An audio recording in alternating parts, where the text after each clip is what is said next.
अस्सलाम वालेकुम जी, मैं हूं अदील राजा। आप देख रहे हैं मेरा यूट्यूब चैनल। सब्सक्राइब ज़रूर कीजिएगा और फीडबैक से आपने अपने मुझे ज़रूर आगाह करना है, अच्छा है बुरा है।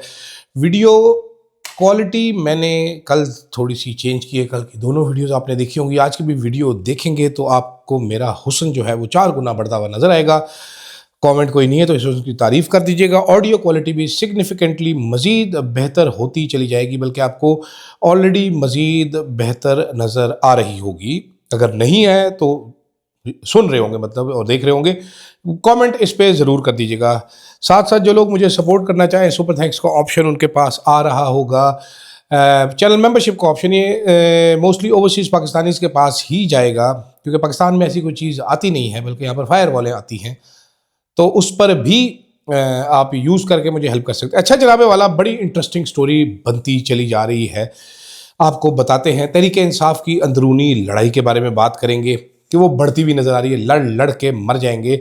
इसके बारे में तहरीक इंसाफ के एक बहुत ही ज़्यादा इंपॉर्टेंट मेंबर ने क्या कहा वो आपको बताएंगे। उसके बाद हुजूर वाला आपका जो अल्लाह भला करे तोड़ा गंडापुर साहब, इनका सरेंडर आज अदालत में गए हैं। गंडापुर साहब, इन्होंने वहाँ पर सरेंडर्स ऑफ द यूनिवर्स किया है। ये क्या कहानी सुनाता है इनका सरेंडर, क्या कहता है मिस्टर गंडा सिंह का सरेंडर, और क्यों सरेंडर कर रहे हैं गंडापुर साहब, मेरे फेवरेट आदमी, इस पर बात करेंगे। जियो न्यूज़ ने जनाबे वाला हाथ खींच लिया हमारी प्यारी सीएम साहिबा से। ये क्या हो रहा है? क्या मरीम नवाज़ का टाइम ख़त्म हो गया है? क्या मरीम नवाज़ के गिर्द घेरा तंग होने वाला है? इसी से शुरू करते हैं।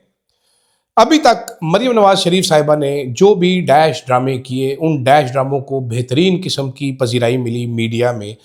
वो डैश ड्रामा किसी काम का था या नहीं था, लेकिन हमारे मीडिया ने उसके ऊपर सही लुड्डी डाली, इतनी देर लुड्डी डाली। पावे मीडिया का अपना जांघिया फटा हुआ था, लेकिन उन्होंने नाच नाच के घुंघरू तोड़ कर रख दिए। इससे घुंघरू तोड़ने में सबसे आगे था हमारा जियो न्यूज़ और जंग ग्रुप। इसके बारे में मैंने खबर भी की थी कि कितने 67% इश्तिहार पंजाब से सिर्फ जंग न्यूज़ को दिए जाते हैं, और बाकी सारे मीडिया उसके बाद शुरू होता है 67 के बाद, और उस हिस्से में भी जंग ग्रुप का हिस्सा रखा जाता है। रेट भी सबसे ज़्यादा जंग ग्रुप को दिया जाता है, एक्सेस भी सबसे ज़्यादा जंग ग्रुप को दिया जाता था, जियो न्यूज़ को दिया जाता था। बल्कि बसंत में भी इनको बाकायदा पैसे देकर पार्टनर बनाया गया, ताकि वो बड़ी दुबर वाले अब्दुल्ला सुल्तान साहिबा, हुमा मीर शाह और दीगर जो हैं वो बसंत में लुडिया डाल सकें, जो कि इन्होंने बड़ी बेहतरीन किस्म की जाके डाली। हत्ता के इस्लामाबाद में जो इमाम बारगाह पे हमला हुआ था वो तक नहीं कवर किया। तो अब ऐसा क्या हो गया है कि जनाब जियो ने रुख ही मोड़ लिया मरीम नवाज शरीफ से। एक तो पंजाब की जो मुंह फट फेक न्यूज़ वाली वजीर हैं अस्मा बुखारी साहिबा, उनके साथ पाकिस्तान के बिलाशुबा one of the biggest names in journalism alive today Hamid Mir साहब से फड्डा चल रहा है। वो हामिद मीर साहब को ट्वीटें करती रहती है। इस पे मुहावरा वो फिट आता है, ज़ात दी कोड़ के लिए शतीरा नू जफे। अगर आपको नहीं समझ आया तो इसको गूगल कर लीजिएगा। लेकिन उसके अलावा कुछ तो ऐसा हुआ है कि शाहजेब खानजादा साहब ने हिम्मत की है जनाब, बेल्ट तगड़ी की है और खड़का डाला है एक प्रोग्राम मरीम नवाज शरीफ साहबा के नए 11 अरब रुपए के जहाज़ पर। सिर्फ यही नहीं, उससे अगले दिन मीडिया को यह हदायत जारी हुई कि आपने मरीम नवाज के जहाज़ के ऊपर कोई सवाल नहीं करना। लेकिन फिर भी शहजाद इकबाल साहब ने अपनी चीखती हुई आवाज़ में एक प्रोग्राम कर डाला। दूसरी जानिब शाहजेब खानजादा ने ये प्रोग्राम कर डाला मरीम नवाज की एक्स्ट्रा जुडिशल किलिंग्स के ऊपर। तो हो क्या रहा है? अब समझ कुछ ये आ रहा है, बहुत सारे लोग बात भी करेंगे, मरीम नवाज की फाइलें तैयार हो गई हैं, घेरा तंग करने की ज़रूरत है। मरीम नवाज जो सबदी माँ बन के इधर उधर भागी फिर रही थी, अब उनको बच्चा बनाने का टाइम आ गया, उनको पुत्र बनाने का टाइम आ चुका है, और वो अब फिट की जाएंगी अपनी लिमिट में। इससे पहले जनाबे वाला एक सिक्योरिटी ज़राए को कोट करके खबर भी चलाई गई थी कि वो बिल्कुल खुश नहीं है कि जो एक्स्ट्रा वेगेंट किस्म के सेरेमनीज मरीम नवाज के लिए की जाती है, जो उन्होंने स्टैंडर्ड एक बनाया है कि LCDयाँ लगी, करोड़ों रुपया खर्च किया जाता है मरीम नवाज के एक एक फंक्शन के लिए, जहाँ पर जाली किस्म के अदाकार भर्ती किए जाते हैं।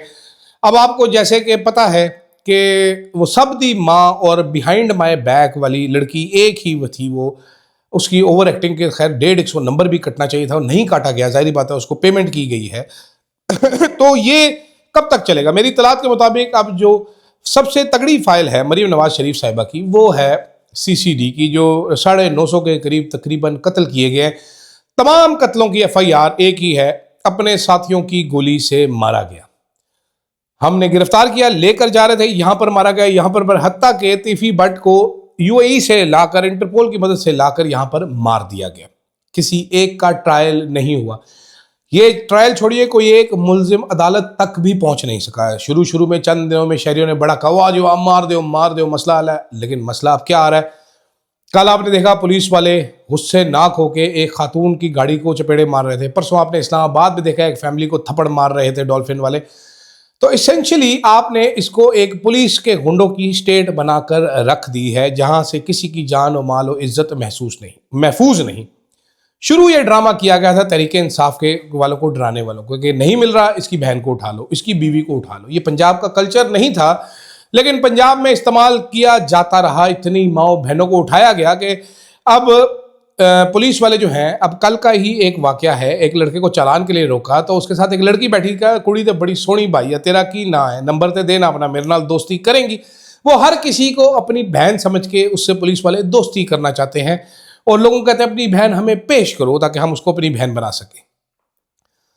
تمام سائنس جو یہ نظر آ رہے ہیں اس وقت، اچھل کے لوگ بول رہے ہیں، خاص طور پہ جیو نیوز وہ چینل ہے جو چلتی ہوا کا رخ دیکھ کے اپنی صحافت کا رخ، اس کا بادبان اسی طرف فوراً سے پہلے مڑ جایا کرتا ہے. تو کیا مریم نواز صاحبہ کی فائنلی نمبر آنے والا ہے؟ اب مریم نواز صاحبہ کو ٹائٹ کیا جائے گا کہ بی فائلیں بہت تیار ہو گئی ہیں، ہن ذرا تھوڑی ایزی ہو جائے، کوئی انکوائری نو آرڈر ہو جائے. حالانکہ ابھی تک جو بھائی لوگ ہیں وہ مینیج کر رہے ہیں، مریم نواز کی میڈیا مینجمنٹ جو ہے وہ انہوں نے بھائیوں کو مینیج کیا ہوا ہے، اور بھائی لوگ مینیج کرتے ہیں مریم نواز کے لیے میڈیا مینجمنٹ.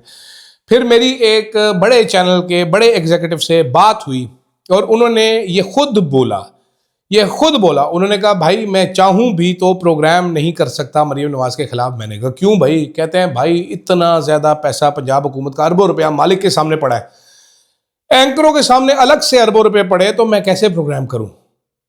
لیکن اب وہ حالات چینج ہوتے نظر آ رہے ہیں. دیکھتے ہیں اس پہ کیا کہتے ہیں. دوسری جانب علی امین گنڈا پور صاحب، جو کہ شہد کے کیس میں، کبھی انلیگل ہوائی فائرنگ کے کیس میں، کبھی بلا وجہ سانس لینے کے کیس میں، کبھی بڑی مونچھیں ہونے کے کیس میں، اس طرح کے فضول تھرڈ کلاس قسم کے بہت سارے کیسز تھے ان کے اوپر، وہ مفرور عالم ہیں 3 سال سے.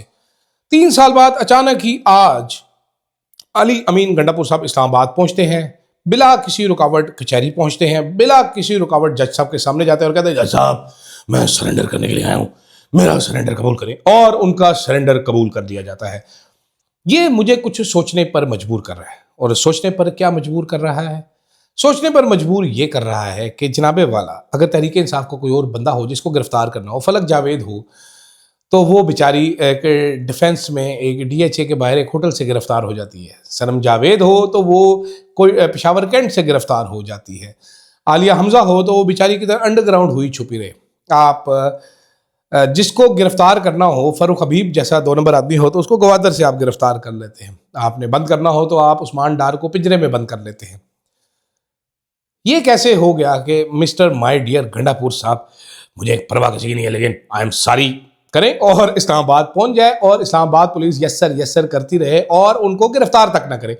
یہ دیکھ کر مجھے یاد آیا کہ شاید گنڈا پور صاحب نے دھرنے کے دوران جو انٹرویو دیے ہیں اور جو نمک حلالی کی ہے تو اس کی ان کو سزا ملی ہے. صاحب خوش ہوئے، صاحب نے کہا بول کیا مانگتا ہے گنڈا؟ تو گنڈا نے کہا میرا کیس ختم کرا. انہوں نے کہا گنڈیا، پنجابی تے گنڈا پیاز نو کہندے پر تو گنڈا پور ہے تے تیرا کیس مک گیا ہے. تے گنڈا صاحب اتھے پہنچ گئے.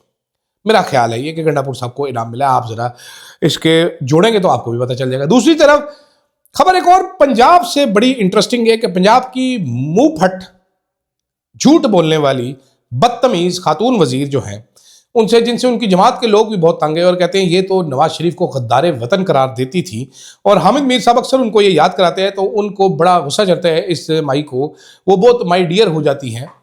تو وہ جناب ملبہ سنا ہے کہ اگر یہ ایسکیلیٹ ہوئی چیزیں تیاری والی اور یہ ہوا، اس کی ناکامی کا ذمہ دار ان کی پھس پھسی اور پھسڈی قسم کی ایکسپلینیشن کو دیا جا رہا ہے. یہی نہیں، کل خرم دستگیر صاحب کا ہاسا بھی نکل گیا یہ جواب دیتے ہوئے کہ ہماری بہت ہی قابل وزیر ہیں، وہ جواب دیں گی جہاز کیوں لیا گیا اور جہاز کا کیا ہے. ابھی تک اس سے زیادہ تو وہ رضی دادے نام کا گندے دانتوں والا بنمانس جو ہے وہ تو جہاد پیش کر چکا ہے کہ ایئر ایمبولینس بھی ہے، یہ کرائے کا جہاز بھی ہے، یہ بھی ہے، یہ بھی ہے. صرف رن وے چکی پھرتا ہے بغیرت फुद्दू किस्म की तोजीहात दे रहे हैं। तो देखते हैं जनाब कि अज़मा बुखारी साहिबा पे ये मलबा कब गिरता है और कैसे फिर वो दोबारा बेहोशी के नाटक करती हैं और बेहोश हो के गिरती हैं और सीना को भी करती हैं। दूसरी तरफ आखिरी बात, खबर ये है कि तहरीक इंसाफ के अंदर जो ये अल्लामा राजा नासिर अब्बास साहब, अचकज़ई साहब और असद कैसर खास तौर पे उन्होंने मुखालफत की इमरान खान रिहाई फोर्स की कि नहीं बनानी। इस पर सोहेल अफरीदी साहब कह रहे हैं भाई मैं आपसे पूछ नहीं रहा, ये सूबाई मामला है, मैं सूबे की हद तक बना रहा हूँ, मैं बनाऊंगा और मुझे आपसे इजाज़त लेने की ज़रूरत नहीं है, ना मुझे कोर कमेटी से ना मुझे सियासी कमेटी से इजाज़त लेने की ज़रूरत है। ये मेरा इकदाम एक वज़ीर आला की हैसियत से है, उस पर मैं आपको जवाबदेह नहीं हूँ, तो मैं ये फोर्स बनाऊंगा। इस फोर्स की मुखालफत मेरे दोस्त अली मोहम्मद खान साहब भी कर रहे हैं, इस फोर्स की मुखालफत मेरे दोस्त असद कैसर साहब भी कर रहे हैं, इस फोर्स की मुखालफत जो दो नाकाम आशिक बाबे हैं अचकज़ई साहब और अल्लामा राजा नासिर अब्बास साहब वो भी कर रहे हैं। क्यों कर रहे हैं मुझे पता नहीं है। क्या ये फोर्स अच्छी है, क्या फोर्स बुरी है, मुझे नहीं पता। क्या ये फोर्स बनानी चाहिए, नहीं बनानी चाहिए, I don't know and frankly I don't care. मुखालफत क्यों हो रही है मुझे इसकी समझ नहीं आ रही। क्या आपके पास कोई बेहतर प्लान है, हाँ या नहीं? अगर बेहतर प्लान है तो पेश करें। कल अलीमा खान का इंटरव्यू तमाम तहरीक इंसाफ के बेशरम लोगों को जरूर सुनना चाहिए और सुन के फैसला करना चाहिए कि भाई हमने खड़े होना है या हमने साइड पे होकर बैठ जाना है, और ऐलान कर दें कि जनाब जिस रास्ते पर ये चल रहे हैं ये रास्ता मेरे बस की बात नहीं है, लिहाजा मैं साइड पर होके बैठ रहा हूँ। अगर आपका लीडर इमरान खान है तो फिर आपको उसी रास्ते पर चलना है, क्योंकि बेसिकली आपको लगाया जा रहा है फुदू इस्टेब्लिशमेंट की तरफ से और आप फुदू लग रहे हैं। ऐसे ही बहुत सारे टुंटे बंटे तहरीक इंसाफ के इस्तेमाल किए गए, इस्तेमाल करने के बाद टिश्यू पेपर की तरह उनको टॉयलेट पेपर की तरह फेंक दिया गया। फ़ारूक हबीब उसमें से एक एग्जाम्पल है। अली ज़ैदी साहब किधर गए हैं? ठीक है, फवाद चौधरी साहब वाहिद हैं जो कोशिश में है वापस आने की, बाकी सारे तो कोशिश भी छोड़ के बैठे हैं, वो तो इंतजार कर रहे हैं कि इमरान खान आएगा तो हम उससे माफ़ी मांगेंगे। वाहिद आदमी कम अज़ कम कुछ कर रहा है वो फवाद चौधरी है, जिसकी वजह से मैं उनकी इज्जत भी करता हूँ। तहरीक इंसाफ वाले पसंद करें ना करें, फैसला उनका है, मर्जी उनकी है, लेकिन एटलीस्ट ही इज़ ट्राइंग। बाकी फ़ारूक हबीब साहब अपने बेपनाह पैसे के साथ सुना है बहुत अमीर हो चुके हैं अब, वो भी किधर, मुझे बार बार फ़ारूक हबीब साहब क्यों याद आ रहे हैं मुझे ये नहीं समझ आ रही, लेकिन बहुत सारे लोग इधर उधर गायब हो चुके हैं। ठीक है, तो ऐसे में आप चंद और लोग चले जाएंगे तो क्या फ़र्क पड़ेगा? आप चंद और लोग भी चले जाएंगे तो क्या फ़र्क पड़ेगा? मेरा ख्याल है अलीमा खान की बात साहिब है, अलीमा खान बिल्कुल ठीक कह रही है। बाकी आप सब इमरान खान के लिए नहीं खड़े हो सकते, जो नहीं खड़े हो सकते वो साइड पे हो जाएंगे, ज़्यादा बेहतर है। फीडबैक मुझे ज़रूर देना, आपने शुरू में ही बता दिया था किस किस चीज़ को आपने चेक करके बताना है, और वो ज़रूर बताइएगा। फ़िलहाल के लिए मुझे दीजिएगा इजाज़त, अल्लाह हाफ़िज़।